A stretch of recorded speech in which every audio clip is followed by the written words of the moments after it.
நாங்கள் விசாரணையே ஆரம்பிக்கல.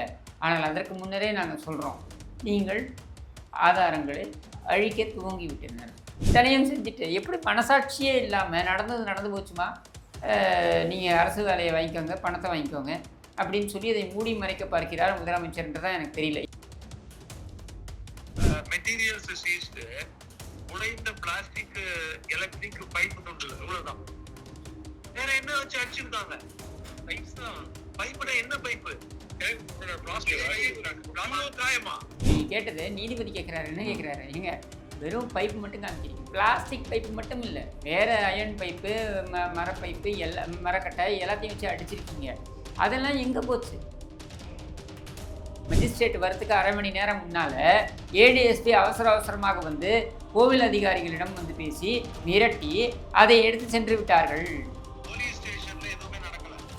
S, police station CCTV எடுத்து வச்சிருக்கீங்க. டெம்பிளுக்குள்ள நடந்திருக்கு. டெம்பிள் சிசிடிவி எடுத்ததாக போடல. போலீஸ் ஸ்டேஷனில் எதுவுமே நடக்கலை. அந்த சிசிடிவியை கொண்டு வந்து மேனேஜரில் காமிக்கிறீங்க. ஆனால் அங்கே கோவில் வளாகத்தில் தான் அது நடந்திருக்கு. அந்த சிசிடிவியை நீங்கள் எடுத்துகிட்டு போயிட்டீங்க. நீதிமன்றத்தில் அப்படி எடுத்ததாகவே நீங்கள் பதிவு பண்ணல. இது அயோக்கியத்தனமா இல்லையா? அவ்வளோ பெரிய முதலமைச்சர் ஒரு மன்னிப்பு கேட்டிருக்காருங்க. என்னங்க அவ்வளோ பெரிய முதலமைச்சர்? இல்லை, அவங்க சொல்கிறத நான் சொல்லி மக்களுடைய பிரதிநிதி வால்னுடைய அந்த தமிழ் நான் சொன்ன மாதிரி என் வீட்டுக்கு அக்கௌண்ட்ஸில் அடப்பு இருந்துச்சுன்னா வந்து எடுத்து கொடுத்து தான் நீ என்ன பெரிய அவ்வளோ பெரிய முதலமைச்சர்? யார் நீ? அனைவருக்கும் வணக்கம். கோவில் காவலாளி அஜித்குமார் அவர்கள் கொடூரமான முறையில் அடித்து சித்திரவதை செய்யப்பட்டு கொல்லப்பட்ட வழக்கில் அடுத்தடுத்த திருப்பங்கள் நிறைய நடந்துகிட்டே இருக்குதுங்க. இந்த நிலையில் நேற்று உயர்நீதிமன்ற நீதிபதிகள் கடுமையான சில உத்தரவுகளை பிறப்பிச்சிருந்தாங்க. நீதிமன்றத்திற்குள் நிறைய காரசாரமான ஆர்குமெண்ட்ஸ் போயிட்டு இருந்துச்சு. இதெல்லாமே நம்ம பேப்பரில் அல்லது நியூஸ் கார்டாக தான் நம்ம பார்த்துருப்போம். ஆனால் அந்த பர்டிகுலர் ஃபியூ மினிட்ஸ் அந்த ஆர்குமெண்ட் பார்த்தீங்கன்னா காணொலியாகவே நம்ம பார்க்க முடிஞ்சது. அந்த காணொலியில் வேர்ட் பை வேர்ட் என்ன நடந்துச்சு, நம்ம செய்திகளில் கேள்விப்பட்டதை விட கூடுதலாக சில தகவல்கள் அங்கே நீதிபதிகளால் சொல்லப்பட்டிருக்குது, கேட்கப்பட்டிருக்குது.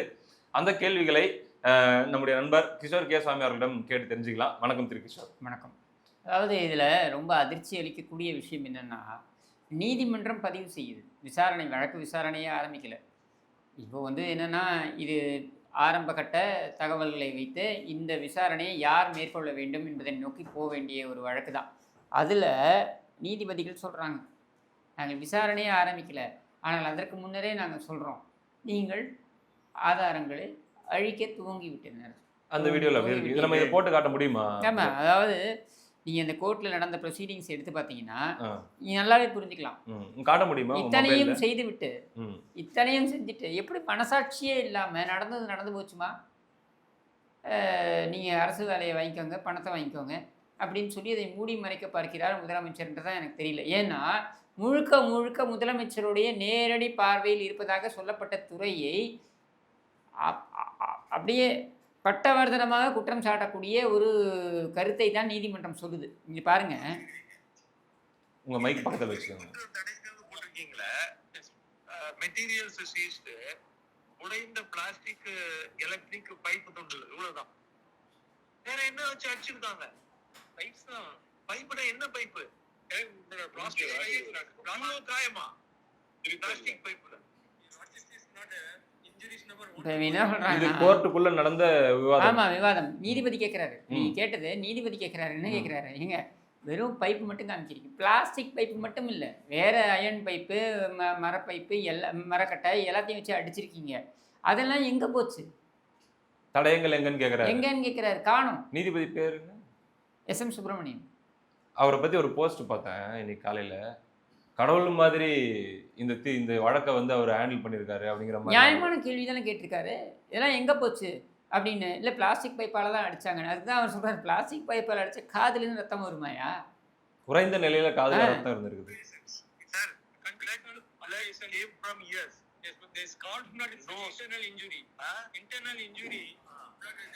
சொல்கிறாங்க, என்ன சொல்கிறாங்க அந்த பாதிக்கப்பட்டவர்கள் தரப்பு சொல்கிறாங்க, ஸ்கல்லில் இன்டர்னல் இன்ஜுரி இருக்குது. ஓ, ஓகே, சரியா? மண்டை ஓடில் உள்ளுக்குள்ளே இன்ஜுரி ஆகிருக்கு. பிளாஸ்டிக் பைப்பில் அடித்து மண்டை ஓட்டுக்குள்ளே இன்ஜுரி ஆகுமா? இன்டர்னல் ப்ளீடிங் ஆயிருக்கு. இது இன்ஜுரி ஆயிருக்கு, இன்டர்னல் உள்காயம் ஆயிருக்கு. இந்த உள்காயம் எப்படி ஆகும்? மண்டை ஓட்டுக்குள்ள உள்காயம் எப்படிங்க ஆகும்? The rest of the injuries are only contusion and abrasion. That is possible not by beating even in the pipes. Yes. அதை தவிர்த்து அப்ப பிளட் ஸ்ட்ரெயின் அந்த காதுல இருந்து பிளட் எல்லாம் வந்திருக்கு, அதெல்லாம் விழுந்திருக்கோம்ல, அதுல இல்லைங்கிறாங்க.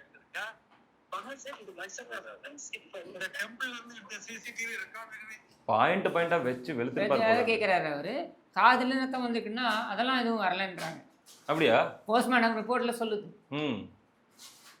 ஏன்னா இல்லைன்னு அவங்க தரப்பு வழக்கறிஞர் சொல்றாங்க. இது என்னன்னு எடுத்துப்பீங்க. அடுத்தது முக்கியமான கட்டம் என்னன்னா, கோவில்ல இருந்த சிசிடிவி எங்க? நீதிபதி கேட்கிறாரு. இது பாருங்க.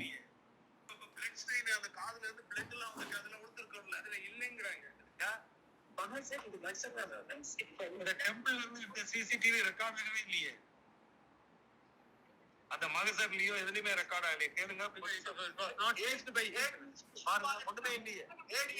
Kumaran came to the spot yesterday evening and took all done here.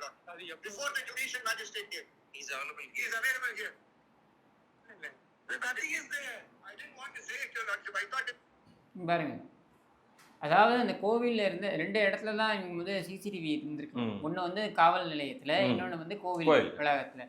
காவல் நிலையத்தில் இருக்கக்கூடிய சிசிடிவி வந்து கொடுக்குறாங்க. ரொம்ப யோகியர்கள் மாதிரி. காவல் நிலையத்துக்கே கூட்டு போகலையே.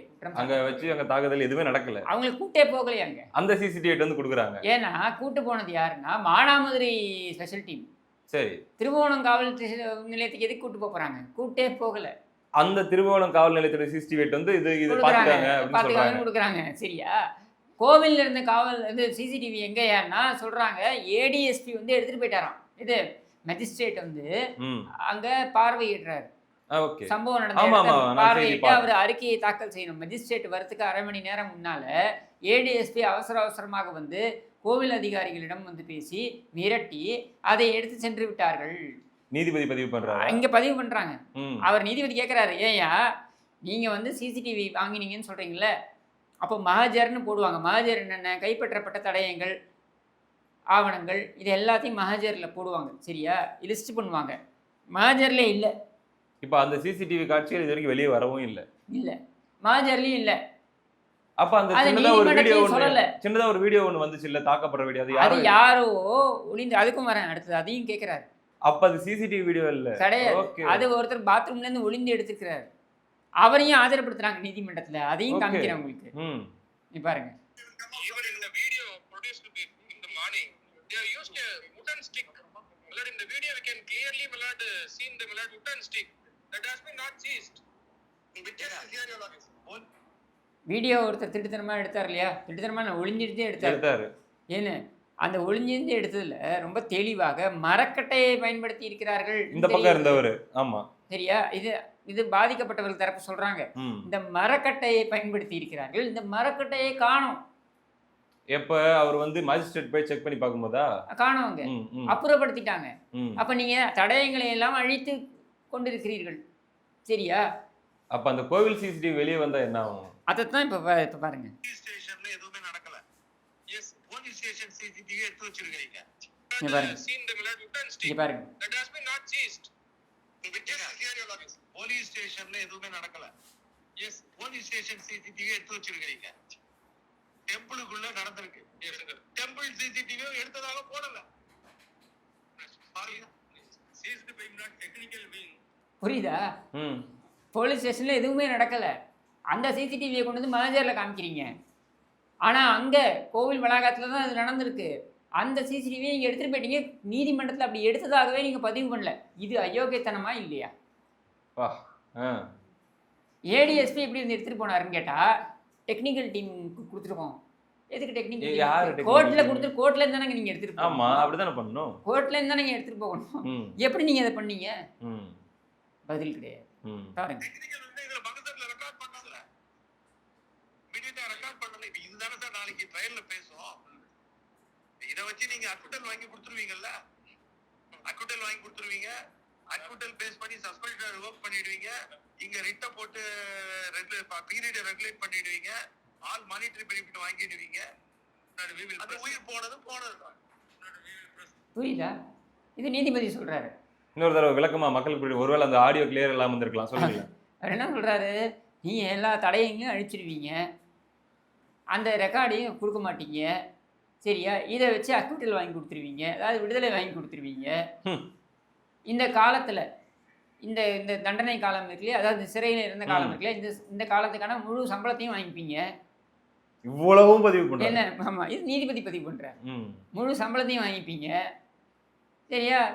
உயிர் போனது போனது தான்றார். கடைசியில் ஒரு நீதியும் கிடைக்காது, அவ்வளோதான்றார் அவர். இப்போ நீங்கள் சொல்லுங்கள், இவ்வளவு செஞ்சுட்டு நடந்து போச்சுன்னு கூச்சமே இல்லாமல் ஒரு முதலமைச்சர் பேசுகிறாருன்னா என்னன்னு சொல்றீங்க? இது நடக்கக்கூடாது நடந்து போச்சு. என்னங்க நடக்கக்கூடாது நடந்து போச்சுன்றது அந்த கொலை மட்டும் கிடையாதுங்க. அதற்கப்புறம் இந்த அழிப்பதற்கு, தடயங்களை அழிப்பதற்கு காவல்துறை முழு நேரமாக வேலை செய்திருக்கிறது. அப்ப முதல் 2 நாள் வந்து இதை கவர் பண்றதுலயே அல்லது டிஸ்ட்ராக்ட் பண்றதுல முயற்சி நடந்துருக்கு. பல மணி நேரம் அந்த பாடியை வச்சுட்டு சுத்தி இருந்திருக்காங்க. அதுக்கப்புறம் என்ன செய்யலாம்னு பார்த்து இதெல்லாம் பண்ணியிருக்காங்க. என்னங்க அயோக்கியத்தனம் இது? அதாவது இப்ப திமுக அனுதாபிகள் அல்லது ஆதரவாளர்கள் இவங்க என்ன சொல்றாங்கன்னா, அவ்வளோ பெரிய முதலமைச்சர் ஒரு மன்னிப்பு கேட்டிருக்காருங்க. என்னங்க அவ்வளோ பெரிய முதலமைச்சர்? இல்ல அவங்க சொல்றதை நான் சொல்லி முடிச்சிடுறேன். மக்களுடைய பிரதிநிதி வால்னுடைய அந்த தமிழ் பிரஸ் நான் சொன்ன மாதிரி என் வீட்டுக்கு அக்கூசில் அடைப்பு இருந்ததுன்னா வந்து எடுத்து கொடுத்துக்கு தான் நீ. நான் சொல்லல, தமிழ் பிரஸ் நான் சொன்னது. புரியுது. சரியா? என்ன பெரிய அவ்வளோ பெரிய முதலமைச்சர்? யார் நீ? மன்னிப்பே மக்களுடைய கேட்டாரு. பிரதிநிதி நீ என்ன மன்னிப்பு கேட்கற? இனிமே இந்த மாதிரி நடக்காதுன்னு சொல்லியிருக்காரு. என்ன இனிமே? நீ 36 நடந்துருச்சு, 37வது நடக்காது, நீ உத்தரவாதம் கொடுக்க முடியுமா? இதே ஸ்டாலின் ஒரு 2 அதிகாரிகள் கொஞ்ச நேரம் ஒரு 5 நிமிஷம் கூடுதலாக நிற்க வச்சுட்டாங்க. இங்க ஏர்போர்ட் அத்தாரிட்டிஸ் சென்னை ஏர்போர்ட்ல ஸ்டாலினுடைய பேரன் இன்பநிதி வந்த பொழுது ஒரு 5 நிமிஷம் கூடுதலாக நிற்க வச்சுட்டாங்களாம். அவரை இன்பநிதியை ஏதோ ஒரு 2 கேள்வி கேட்டு நிற்க வச்சுட்டாங்க போல இருக்கு. முதலமைச்சருக்கு தகவல் போகுது. முதலமைச்சர் வீட்டிலேருந்து கிளம்பி ஆஃபீஸ்க்கு செக்ரட்டேரியட் போயிட்டு இருக்காரு. கான்வாய் அங்கேருந்து திருப்பி நேர ஏர்போர்ட்டுக்கு வந்து கான்வாயோட முதலமைச்சர் வந்து தன்னுடைய பேரனை தானே அழைத்து கொண்டு செல்கிறார். உன் பேரன் நான் மட்டும் இது பண்ணுவேன், கான்வாயோட போய் கூட்டு வருவேன் பத்திரமா. மற்றவங்க வீட்டு பிள்ளைங்களாம் சாரி, இது மாதிரி நடந்து போச்சு, மறந்துடு, வலிச்சிட்டல்ல, வலிச்சு பால் ஊற்றிட்டல்ல, இப்போ நாங்கள் பால் சொசைட்டிலேயே உனக்கு வந்து வேலை வாங்கி கொடுத்துட்றோம், உன் பையனுக்கு இன்னொரு பையனுக்கு அப்படின்னு. இது என்ன அயோக்கியத்தனம்? இத்தனை தடயங்களும் நீங்கள் அழிச்சிருக்கீங்க. இப்போ நீ சிபிஐயில் கொடுத்தா என்ன, கொடுக்கலன்னா என்ன? பயன் இல்லைன்னு சொல்ல வரீங்களா? வேற ஏங்க நீதிபதி என்னங்க சொல்கிறாரு? எல்லாம் கிளியர் பண்ணிட்டு சிபிஐ கொடுக்குறீங்க. நீங்கள் எல்லாத்தையும் கிளியர் பண்ணிட்டீங்க. நீங்கள் ஏன்னா ஆயுதம் இல்லை, எதை விதி தாக்கினார்களோ அந்த ஆயுதம் இல்லை. அதற்கு முக்கியமான சாட்சியாக பார்க்கப்படுகின்ற அந்த சிசிடிவி ஃபுட்டேஜ் நீங்கள் எடுத்துகிட்டு போய் உங்கள் கையில் வச்சுட்ருக்கீங்க. சரியா? இப்போ டேம்பர் பண்ணிட்டீங்கன்னா என்ன பண்ண முடியும்? சிபிஐ கேட்கும்போது அது ஒர்க் ஆகல. நீங்கள் நல்லா புரிஞ்சுக்கோங்க, எலக்ட்ரானிக் ஆக்ட் படி ஒரு ஒரு ஒரு செகண்ட் அதுக்குள்ளே கை வச்சுட்டாங்கனாலே அது நிற்காது நீதிமன்றத்தில், தெரியுமா? இப்போ ஸ்டிங் ஆப்ரேஷன் பண்ணுறோம்ல, ஸ்டிங் ஆப்ரேஷன் பண்ணும்போது நாங்களாம் என்ன பண்ணுவோம் தெரியுமா? அந்த முடிஞ்ச உடனே அந்த அந்த டேப் அப்படியே சீல் பண்ணி அப்படியே எடுத்து உள்ளே வச்சிடும். ஸோ தட் நாளைக்கு கோர்ட்டில் வந்து எடுக்கிறாங்கன்னா கோர்ட்டில் போய் சப்மிட் பண்ணணும். கோர்ட்லேருந்து அந்த இதுக்கு போகும், ஃபாரன்சிக் போகும். ஃபாரன்சிக் போச்சுனாக்கா அதில் எங்கேயாவது ஒரு இடத்துல நாங்கள் ஏதாவது ஒரு செகண்ட் டேம்பர் பண்ணியிருந்தோம்னு தெரிஞ்சாலும் கூட நிற்காது. சாரியும் சொல்லிட்டாரு, சிபிஐ கிட்டையும் அவர் ஒப்படைச்சிட்டாரு, நிவாரணமும் கொடுத்துட்டாரு. இருந்தும் எதுக்குங்க நீங்கெல்லாம் பைத்தியக்காரத்தனமா போராடிட்டு இருக்கிறீங்க அப்படின்ட்டு இன்னைக்கு உங்களை பார்த்து கேள்வி கேட்கறாங்கல்ல. இப்போ இன்னும் என்ன நீதி வேணும் உங்களுக்கு அப்படின்னு கேட்கறாங்கல்ல. இதுதான் நீங்க வழக்கையே முடிச்சிட்டீங்களேடா. நீங்க போனாலும் நீதி கிடைக்குமா? எப்படி கிடைக்கும்? நீதிபதி பதிவு பண்றாரு. நான் சொல்லலைங்க, இதெல்லாம் நீதிபதியோட வார்த்தைகள். ஃபேமிலியை கன்வின்ஸ் பண்ணிட்டாங்க. இதெல்லாம் நீதிபதியோட வார்த்தைகள். இந்த வழக்கையே நீர்த்து போக செஞ்சுட்டாங்க படுபாவிகள். இதில் மனசாட்சியே இல்லாமல் நடந்து போச்சுன்னு சொல்கிறாப்புல இந்த ஆள். இதெல்லாம் என்னன்னு சேர்க்குறது? அந்த இடத்துக்கு அவர் வந்ததுக்கான காரணம் எல்லா ஆயுதங்களும் கையை விட்டு போயிடுச்சு, இதுக்கு மேலே நம்மளால இதை கவர் பண்ண முடியாது, இது இந்திய அளவில் பெருசாச்சுன்னு போது தான் அவர் அந்த இடத்துக்கு. அதுதான் சொல்கிறேன் நான், வேற எந்த அக்கறையும் கிடையாது. அவர் சொல்வதற்கு முன்னால் அத்தனை தடயங்களும் இங்கே அழிப்பதற்கான அத்தனை முயற்சிகளும் இந்த துறை செய்திருக்கிறது. இப்போ இதில் எப்படிங்க நீதி கிடைக்கும் சொல்லுங்க? இது யாரும் ஒரு சாதாரண ஒரு நல்ல ஒரு வழக்கறிஞர்கிட்ட போய் நீங்கள் கேளுங்க.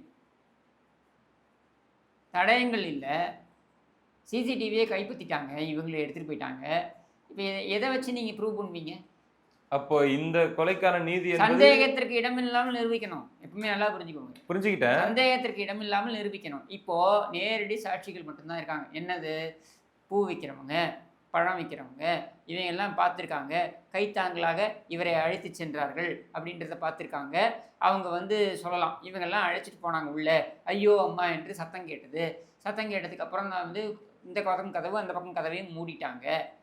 இப்போ அதுக்கப்புறம் வெளியில் வந்து ஒரு மூட்டையாக எடுத்துகிட்டு வந்து ஆட்டோவில் போட்டு எடுத்துகிட்டு போனாங்க இப்படின்றத சொல்கிறாங்க இல்லையா. இந்த பூ விற்கிற அம்மாவும் இந்த பழம் விற்கிற நபரும் இவங்க எல்லாரும் தான் இப்போ சாட்சிகள். சரியா? இந்த குடும்பத்தையே அந்த சடலம் வீட்டிற்கு வருவதற்கு முன்னாலேயே மிரட்டிய இந்த பாவிகள் கூட்டு போய் 50 லட்சம் தரேன் மூடிட்டுரு அப்படின்னு சொல்லக்கூடிய இந்த பாவிகள் இவர்கள் இந்த பூ விற்கிற அம்மாவையும் இந்த பழம் விற்கிறவரையும் மிரட்ட மாட்டாங்கன்னு என்ன நிச்சயம்? அவங்க முதல்லங்க அவங்க சர்வைவல் பார்க்கக்கூடிய மக்களா அதான் கேட்குறேன். இதை கடந்து அவங்க சொல்லுவாங்கன்னு நீங்கள் நம்புறீங்களா? பிறல் இந்த சாட்சி. வழக்கு எந்த இடத்துக்கு போய் நிற்குதுன்றதை பாருங்க. அப்ப அதிகபட்ச நீதி என்பதே அந்த சாரியும் அந்த பால் சொசைட்டியோட அவ்வளவுதான். வேலையும். இதுதான் நம்ம எடுத்துக்கணும். அப்படிதான் நான் பார்க்குறேன். சரியா? இதுக்கு அப்பாற்பட்டு சிபிஐ விசாரிச்சு என்ன இதுல பண்ண முடியும் சிபிஐயால்? நீ ஆயுதத்தை எங்கேயும் கைப்பற்றுவீங்க? எந்த ஆயுதத்தை பயன்படுத்தினாங்கன்னு தெரியாது. அந்த ஆயுதமும் கிடையாது. அடுத்து பிளாஸ்டிக் பைப் 2 கைப்பற்றிட்டீங்க. இந்த பிளாஸ்டிக் பைப்பை வைத்து இந்த மாதிரியான ஒரு இன்ஜரியை ஏற்படுத்தியிருக்க முடியாதுன்னு சந்தேகத்திற்கு அப்பாற்பட்டு நீங்கள் நிரூபிச்சிருவீங்க நீதிமன்றத்தில். அடுத்தது என்ன நடக்கும்? வலிப்பு தான் இப்ப. அப்போ வலிப்புன்னு சொல்லி முடிக்க வேண்டியதுதான். அவர் தப்பிக்க முயன்றார். தப்பிக்க முயன்றபோது கீழே விழுந்தார். கீழே விழுந்ததில் அவருக்கு அடிபட்டுருச்சு, தலையில் அடிபட்டுருச்சு, ஸ்கல் இன்ஜரி ஆயிடுச்சு. அதனால் அவர் வந்து இறந்து போனார் அப்படின்னு முடிக்கிறத தவிர்த்து வேற என்ன இருக்க முடியும்? ஒரே ஒரு கேள்வி தான் இருக்கும். என்னன்னா, நீ எந்த அடிப்படையில் நீ அவரை விசாரணை என்ற பெயரில் இழுத்துட்டு போன? இந்த கேள்வி. இந்த கேள்வி தான் வர முடியும். அது யாருடைய உத்தரவின் பேரில் அல்லது யாருடைய உத்தரவின் பேர்லாம் வரப்போறது இல்லை வெளியில. ஒரே ஒரு கேள்வி தான். ஸ்பெஷல் டீம்னு நீ எப்படி கூட்டு போன அப்படின்ட்டு. இப்போ நீ கூட்டு போனன்றதுக்கு சாட்சி யாரு? யாரு? அந்த குடும்பத்தினரோட சாட்சி என்பது முழுமையாக ஈடுபடுமான்றது தெரியாது. சரியா? இப்போ அந்த பூக்கடை நபரும் பூ வச்சிருக்காங்க, அவங்க இனிமே பேசுவாங்களான்னு இப்போ தெரியாது. அவங்க சொல்லலை, கூட்டு போனார்ன்றது நிரூபணம் ஆகுமா? ஐயா ஸ்டாலின் அவர்கள் சாரி கேட்குற வீடியோவை பார்க்கும்போது எங்கள் வீட்டில் இருக்கிறவங்கலாம் கண் கலங்கிட்டாங்கன்னு உடன்பிறப்பு ஒருத்தர் போட்டிருக்காரு. எங்கள் குடும்பத்தில் இருக்கிறவங்களுக்குலாம் முதலமைச்சர் சாரி கேட்குறத பார்த்து எமோஷன் ஆயிட்டாங்க அப்படின்னு போட்டு. அதான் சொல்கிறேன், அவங்க வீட்டில் இருக்கிறவங்களை கூட்டு போய் வாயில் மிளகா பொடி கொட்டி யாருக்குமே அது நடக்க நான் சொல்கிறேன் கட்டினாதான் அவங்களுக்கு அந்த வழி தெரியும். அது வரைக்கும் அவங்களுக்கு தெரியாது. இப்படித்தான் அந்த அரசியலாக்கி கொண்டிருப்பார். அடுத்து பாருங்க. CCTV footage in a sealed cover and produce before this all of நீங்க ப்ராப்பரா ரெக்கார்ட் பண்ணி ட்ரையலுக்கு யூஸ் பண்ணலாங்க. We are not dealing with that. We are not conducting trial. Stu, we are ensured we want to see whether you have truly and correctly registered the case, collected the evidences and prosecute the offenders. Yes. Scene of occurrence has been touched by a ADSP rank officer, your lordship. That speaks for itself. புரியுதா? Scene of அந்த அக்கரன்ஸு, அதாவது அந்த சம்பவம் குற்றச்செயல் நடந்த இடத்தை ADSP வந்து சுத்தப்படுத்தி விட்டார். ஓ, சொல்வது பாதிக்கப்பட்டவர்கள் தரப்பு அதுவே பேசுது. இந்த வழக்கு எந்த எந்த திசையை நோக்கி போகுதுன்றது அதுவே பேசுது. புரியுது. இதுல இருந்து நீங்க புரிஞ்சுக்கலாம் இல்லையா எப்படியெல்லாம் நடக்குது பாருங்க. இது பாருங்க அடுத்தது.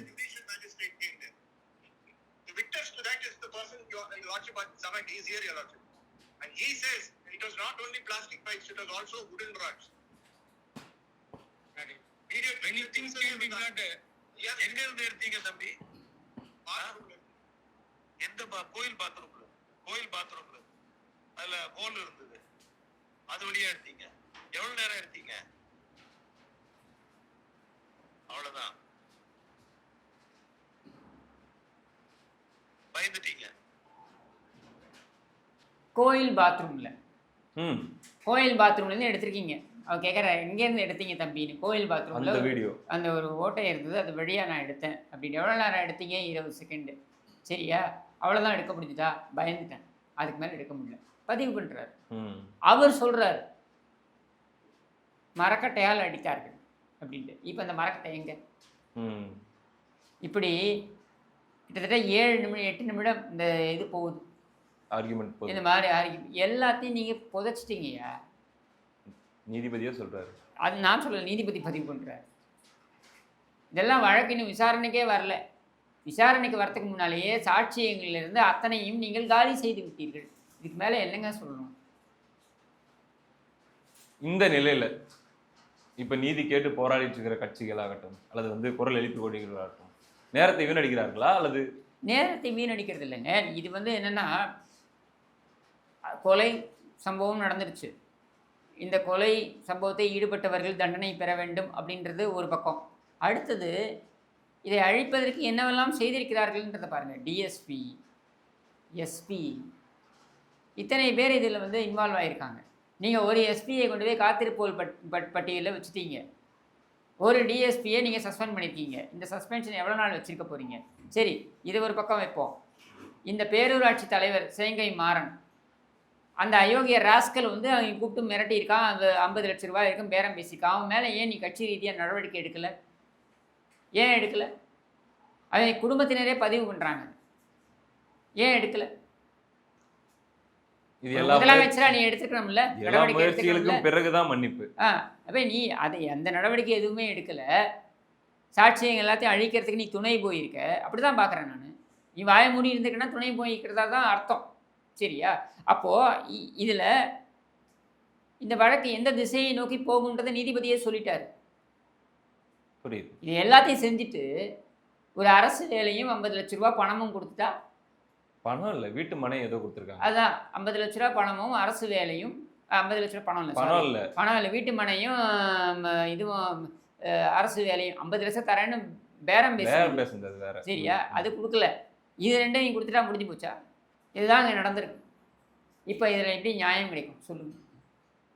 உண்மையிலே அது நீதி அரசர்களுக்கும் அது நீதி அரசர்களே எப்படி நியாயம் கிடைக்கும்னு தான் கேட்குறாங்க. அவங்களே தான் கேட்குறாங்க, நான் கேட்கல, அவர் தான் கேட்குறேன். அடுத்து சிபிஐ இதை என்ன பண்ண போறாங்க, எப்படி இதுக்கான சூத்திரதாரி அல்லது வந்து இதுக்குடைய முதல் குற்றவாளி யாருன்றதெல்லாம் உண்மையிலே கண்டுபிடிச்சு வெளியே கொண்டு வந்து நீதியை வாங்கி தருவாங்களா அப்படிங்கிறதெல்லாம் ஒரு பெரிய கேள்விக்குறிதான். இப்போ இது எதுவுமே மக்களுக்கு தெரியாது. மக்களை பொறுத்த வரைக்கும் ஸ்டாலின் மன்னிப்பு கேட்டாரு, ஜாப் போட்டு கொடுத்துட்டாரு, இவ்வளவுதான் இவங்களுக்கு தெரியும். ஆனால் உண்மை இதுதான். இதுக்கு என்ன சொல்லலாம் சொல்லுங்க, நீங்க சொல்லுங்க. உண்மையிலே என்ன சொல்றதுன்னு தெரியலீங்க. ஏன்னா மன்னிப்பு கேட்கிறாரு அப்படின்றோம். ஏதோ முதல் தடவை எல்லாம் மீடியாவில் பேசியிருக்காங்களா? எந்த மெயின் ஸ்ட்ரீம் மீடியாவது எடுத்து பேசியதா?